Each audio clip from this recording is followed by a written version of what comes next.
Ndugu mwandishi wa habari, acha nimnyoshe. Msimamizi wa mpira wa Tanzania ni bodi ya ligi na TFF. Si ndio hivyo?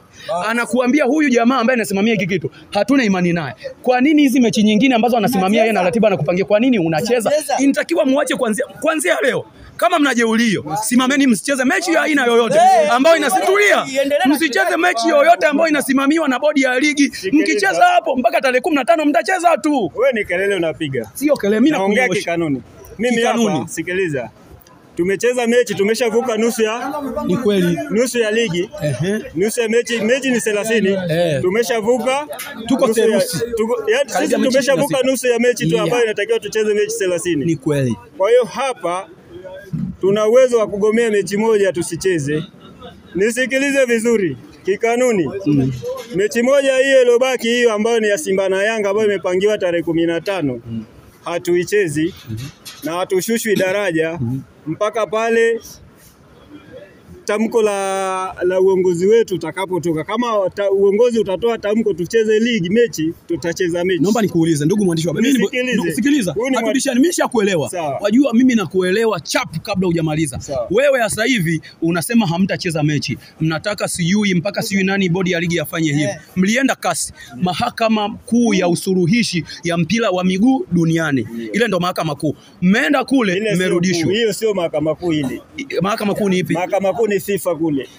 Ile ni mahakama kuu ya usuluhishi. Nisikilize kwanza.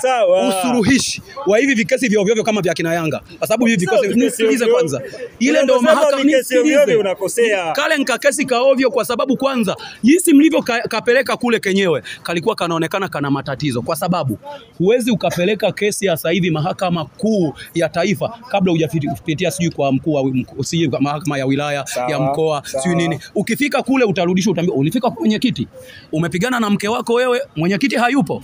Sasa wewe kakesi kakuku unakapelekea hivi, mna akili kweli? Kwa sababu mlifika pale mkaambiwa mrudi muwafuate TFF. Si ndio? Mmeambiwa kule mrudi muwafuate bodi ya ligi. Hao mnasema hamna imani nao. Mimi ninachoomba na Yanga, kama mna akili timamu inatakiwa msimame kwamba bwana sisi ligi hatuchezi mpaka TFF na bodi ya ligi watoe tamko la kuhusu. Lakini unagomea mechi ya Simba. Halafu anayekupangia kucheza hizi mechi ni bodi ya ligi.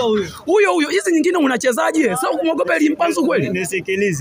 Unavyosema tunamuogopa Elie Mpanzu. Simba wana mchezaji moja. Simba wana wachezaji 30 lakini naomba nini tumuogope mmoja? Duniani Barcelona ilikuwa ya moto na Lionel Messi. Na maana unaenda kucheza na Barcelona unamchunga Lionel Messi. Unaenda kucheza na Madrid unamchunga Cristiano Ronaldo. Kwa sababu unajua kuna Madrid kuna Ronaldo, kuna Simba kuna Elie Mpanzu, Volcano Kibisawala. Yaani hiyo kitu ambacho kwa wazi. Wewe wataje wote, wape sifa, kila mchezaji mpe sifa. Tani samani. Wewe umesema bodi ya ligi sijui na TFF wamefanya nyinyi msimsona la sasa hivi, si ndio?